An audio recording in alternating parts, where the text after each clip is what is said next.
Good morning to all students. Hope you all are doing very well.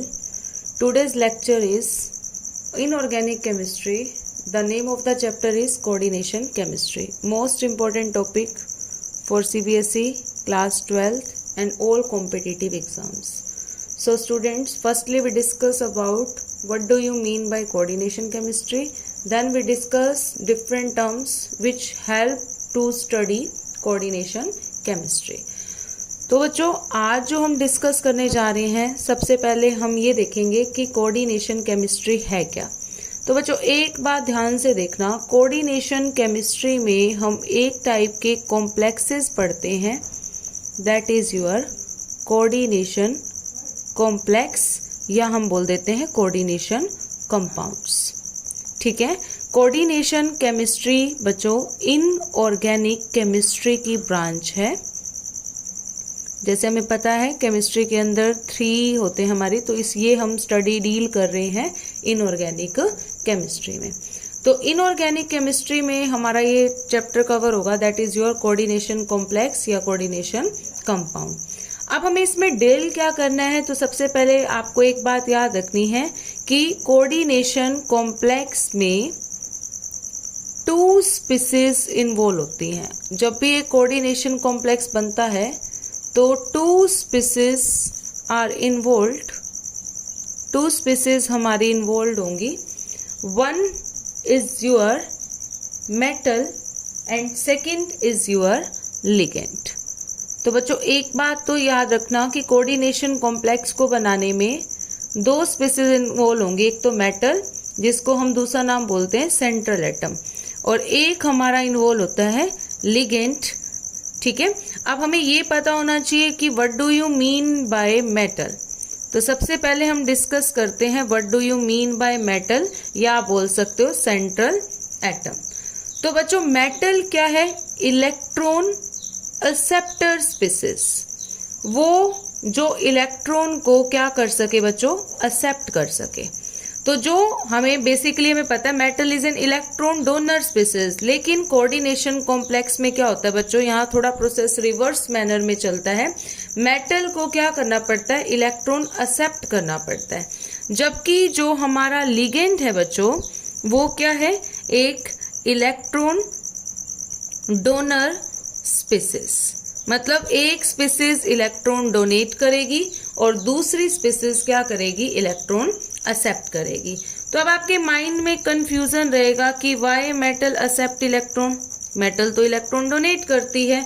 तो बच्चों आपको याद रखना है ट्रांजिशन एलिमेंट्स जो होते हैं, ट्रांजिशन मेटल्स जो होती हैं, जिनको हम बोलते हैं D block elements, D block elements, उनके पास वैकेंट डी ऑर्बिटल होता है बच्चों, उनके पास खाली डी ऑर्बिटल प्रेजेंट है, जिसकी वजह से इनके पास एबिलिटी होती है कि अगर कोई स्पीसीज इनको इलेक्ट्रॉन देना चाहे तो ये इजिली क्या कर लेते हैं, एक्सेप्ट कर लेते हैं, due to presence of vacant D orbital. तो इसी वजह से बच्चों मेटल यहाँ पे इलेक्ट्रॉन एक्सेप्टर की तरह क्या करती है, बिहेव करती है। क्लियर। तो यहाँ पे अगर आपसे पूछ लें कोऑर्डिनेशन कॉम्प्लेक्स में कौन सी मेटल इन्वॉल्व होती है, तो आपको डी ब्लॉक मेंबर्स बताना है, और इसमें जनरली हम ये 3 ही पढ़ते हैं बच्चों, एक तो 3D, 4D और 5D। 6D सीरीज भी होती है लेकिन उसमें बहुत कम पढ़ा जाता है, और सबसे ज्यादा जो कॉम्प्लेक्स फॉर्म होते हैं ना बच्चों, वो आपके कौन सी सीरीज के मेंबर के होते हैं, 3D सीरीज के। अब बात आती है बच्चों हमारे पास लिगेंड की।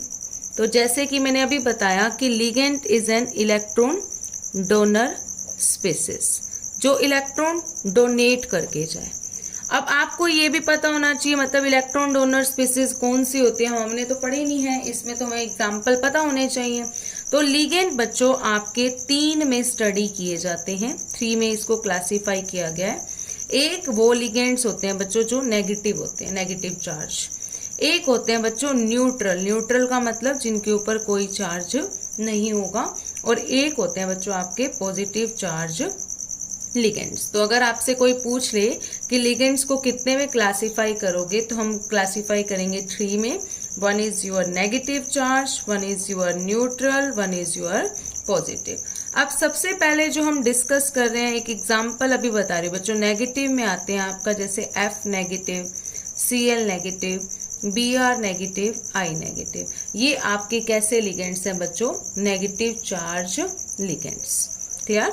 अब न्यूट्रल लिगेंड्स वो होते हैं जिन पे कोई भी चार्ज नहीं होगा, तो आपको यहाँ पे अभी दो याद रखने हैं, that is your NH3 and H2O। Positive charge ligands आपके बच्चों बहुत रेयर स्पीसीज एग्जिस्टेंस देते हैं। One is your CH3 positive, one is your NH2 positive.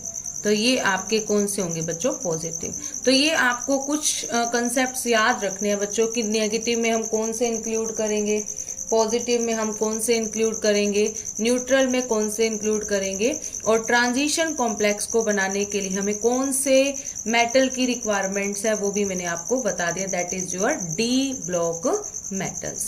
सो अब हम डिस्कस करते हैं आगे कि अब इनके बारे में थोड़ा सा डिटेल में हम स्टडी करते हैं। ओके स्टूडेंट्स, अब हम डिस्कस करते हैं टाइप्स ऑफ कोऑर्डिनेशन कॉम्प्लेक्सेस। हमारे जो कोऑर्डिनेशन कॉम्प्लेक्स हैं वो कितने टाइप्स के होते हैं? तो बच्चों एक बात याद रखना, जो कोऑर्डिनेशन कॉम्प्लेक्स है ना, उनको हम स्क्वायर ब्रैकेट में क्लोज करते हैं। जब भी आपसे क्वेश्चन पूछ लिया जाए तो स्क्वायर ब्रैकेट के अंदर मेटल लिखी जाएंगी, स्क्वायर ब्रैकेट के अंदर आपके लिगेंड्स लिखे जाएंगे। ये एक कोऑर्डिनेशन कॉम्प्लेक्स की क्या है? रिप्रेजेंटेशन। यहाँ पे जो आपका X है बच्चों, ये किसको इंडिकेट कर रहा है? Number of ligands. यहाँ पे लिगेंड्स का नंबर कितना है, 1 2 3 4 5 6 जितना भी होगा, तो वो डिपेंड करेगा नेचर ऑफ कॉम्प्लेक्स पे। अब बच्चों हमारे जो कोऑर्डिनेशन कॉम्प्लेक्सेस हैं उनके हमें पढ़ने हैं टाइप्स। तो हम बेसिकली 3 टाइप्स के कोऑर्डिनेट कॉम्प्लेक्स पढ़ते हैं। One is your cationic complex, one is your anionic complex, और one is your neutral complex. तो 3 types of complexes are there. One is your cationic, one is your anionic and one is your neutral. अब सबसे पहले हम जो discuss करेंगे cationic. Cationic क्या word indicate कर रहा है? अगर स्क्वायर ब्रैकेट के बाहर ओवरऑल कैसा चार्ज आ रहा है बच्चों? Positive charge. मतलब मेटल और लिगेंड कॉम्प्लेक्स में अगर outside square bracket positive charge present है तो वो हमारे कौन से कॉम्प्लेक्स में स्टडी किए जाएंगे? कैटाइनिक। अगर स्क्वायर ब्रैकेट के बाहर कैसा चार्ज प्रेजेंट है बच्चों? Negative, that represented you anionic complex. और स्क्वायर ब्रैकेट के बाहर अगर कोई भी चार्ज नहीं है तो it means zero charge, that is your neutral complex. तो अगर आपसे पूछ लिया जाए कैटाइनिक कॉम्प्लेक्स कौन से होते हैं, क्योंकि देखो यहाँ पे एक वर्ड आ गया कैटायन, हमें क्रैम नहीं करना, और cation always carry positive charge. Anion आ जाएगा तो हम बोल देंगे नेगेटिव चार्ज। और न्यूट्रल का मीनिंग जैसे हमें पता ही है, न्यूट्रल का मतलब क्या होता है? जीरो। तो इट मीन्स स्क्वायर ब्रैकेट के बाहर कोई भी चार्ज प्रेजेंट नहीं है। अब एक दो एग्जाम्पल अभी के लिए आपको लर्न रखने हैं, आगे आपको लर्न हो जाएंगे प्रॉपर मीनिंग के साथ। अगर आपके पास एक क्वेश्चन मैंने दे दिया, देखो अब स्क्वायर ब्रैकेट के बाहर कैसा चार्ज दिखाई दे रहा है आपको? 2 पॉजिटिव। तो आप देखते ही बोल दोगे कि ये तो हमारा कौन सा कॉम्प्लेक्स है? कैटाइनिक। तो FeH2O की 6 2 पॉजिटिव। और यहाँ पे जो Fe है that is your central atom, H2O is your ligand. ठीक है, ऐसे ही अगर हम इसमें डिस्कस करें FeCN6 4 नेगेटिव, तो ओवरऑल कैसा चार्ज आ रहा है? 4 नेगेटिव। तो देखते ही पता चल गया आपको ये हमारा क्या है बच्चों? एनाइनिक कॉम्प्लेक्स है। और न्यूट्रल में आपको याद रखना है कि ओवरऑल चार्ज 0 होता है, तो इट मीन्स ऐसी स्पीसीज में आपको स्क्वायर ब्रैकेट के बाहर कोई भी चार्ज नहीं मिलेगा। तो ये हो गया सेंट्रल एटम, ये आपका हो गया लिगेंड। क्लियर? और बच्चों ये बात आपको याद रखनी है, जब भी आप कॉम्प्लेक्सेस के बारे में पढ़ते हो, जब तक आप उसको आइडेंटिफाई करना नहीं सीखोगे ना कि कौन से कैटाइनिक कौन से एनाइनिक, तब तक आप उसका नोमेनक्लेचर नहीं सीख सकते। इसीलिए बच्चों आपको याद रखनी है जब भी आपसे क्वेश्चन पूछ लिया जाए कि कॉम्प्लेक्सेस कितने टाइप्स के होते हैं, तो आप इजीली बोल देना कि we discuss about 3 types of complexes. One is your cationic, one is your anionic and one is your neutral. Our next topic is difference between double salt and coordination complex।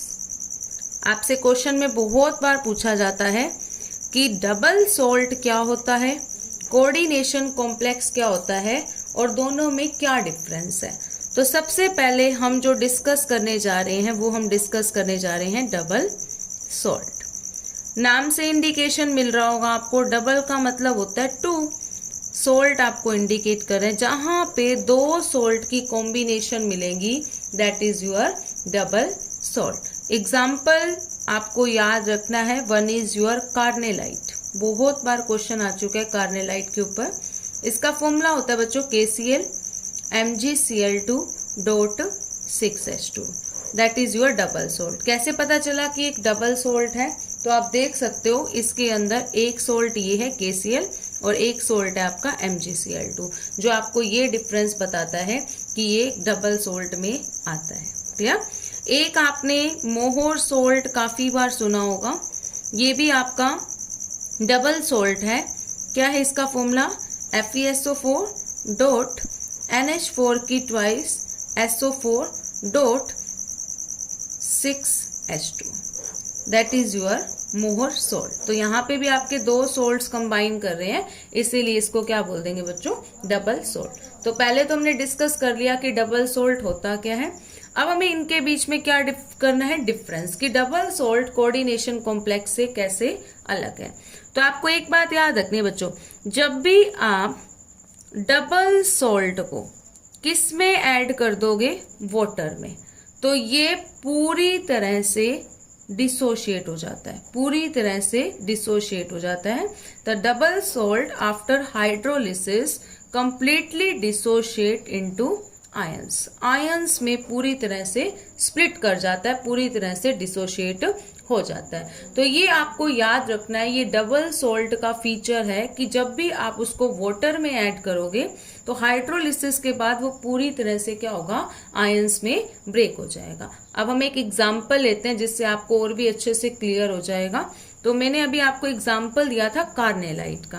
क्या था formula? KCl MgCl2.6H2। जैसे आप इसको water में add करोगे बच्चों, तो KCl आपका स्प्लिट करेगा K पॉजिटिव Cl नेगेटिव में, MgCl2 स्प्लिट करेगा Mg2 पॉजिटिव 2Cl नेगेटिव, और 6 water molecule as such water के अंदर रचेंगे। तो आप देख सकते हो ये पूरी तरह से किस में स्प्लिट कर चुका है? आपका आयंस में। दैट्स वाई मैंने ये बोला कि डबल सोल्ट को जैसे वाटर में डालेंगे वो पूरी तरह से आयंस में क्या हो जाएगा? स्प्लिट हो जाएगा। जबकि बच्चों आपका जो कोऑर्डिनेशन कॉम्प्लेक्स है ना, अब कोऑर्डिनेशन कॉम्प्लेक्स वाटर में जैसे ही आप डालोगे तो आपको याद रखना है वो कभी भी पूरी तरह से डिसोशिएट नहीं होगा। तो आप यहाँ पे वर्ड लिखोगे incomplete dissociation after hydrolysis. Hydrolysis के बाद वो पूरी तरह से डिसोशिएट नहीं होता। आपको एक एग्जांपल दे रही हूँ, K4FeCN6 आपको ये दिया गया और बोला गया कि इसकी हाइड्रोलिसिस कीजिए। तो जैसे आप इसकी हाइड्रोलिसिस करोगे बच्चों तो ये ऐसे टूटेगा, K4 स्प्लिट होगा 4K पॉजिटिव प्लस FeCN6। अब आपको एक बात याद रखनी है, जितने पॉजिटिव आयन बाहर निकलेंगे ना उतना ही नेगेटिव चार्ज आएगा, तो ओवरऑल न्यूट्रलिटी की तरफ जाता है ये। तो देखो इसमें आप देख सकते हो जो एनायन है ना बच्चों वो नहीं टूटा, एनायन तो कॉम्प्लेक्स ही रह गया, कैटायन तो सिंपल था वो निकल गया, लेकिन ये पूरी तरह से तो डिसोशिएट नहीं हुआ ना। इसीलिए आपको ये बोलना है कि कोऑर्डिनेशन कॉम्प्लेक्स कभी भी वाटर में कंप्लीटली डिसोशिएशन शो नहीं करते, जबकि डबल सोल्ट जो होते हैं वो वाटर में जाते ही डिसोशिएट हो जाते हैं। तो डबल सोल्ट में एक डिफरेंस आपको पता चल गया। सेकेंड डिफरेंस आपको याद रखना है, जो डबल सोल्ट होते हैं ना हमेशा सॉलिड स्टेट में एग्जिस्टेंस देते हैं, जबकि आपके जो कोऑर्डिनेशन कॉम्प्लेक्स हैं वो आपके सॉलिड, लिक्विड और एक्वस सॉल्यूशन में एग्जिस्टेंस दे देंगे। नेक्स्ट आपको याद रखना, जो चीज पूरी तरह से स्प्लिट हो चुकी है, इट मीन्स उसने अपनी आइडेंटिटी क्या कर ली, लॉस कर ली। तो ये अपनी क्या कर लेते हैं, आइडेंटिटी लॉस कर देते हैं वाटर के अंदर टूट के। जबकि कोऑर्डिनेशन कॉम्प्लेक्स जो है बच्चों आपके, वो कभी भी अपनी आइडेंटिटी लॉस नहीं करते, not loss it's identity, it means वो अपनी पहचान बना कर रखते हैं। तो बच्चों होपफुली आज का टॉपिक आपको समझ में आ गया होगा। आज हमने बिल्कुल बेसिक कंसेप्ट किया है, लिगेंड क्या होता है, मेटल क्या होता है, कोऑर्डिनेशन कॉम्प्लेक्स के टाइप, देन डिफरेंस। तो होपफुली आपको अच्छे से समझ में आया होगा। अगर समझ में आया तो चैनल को like, share, subscribe and comment करना मत भूलना बच्चों। और कोई भी आपकी प्रॉब्लम हो आप वो भी मेरे साथ डिस्कस कर सकते हो। Thank you so much.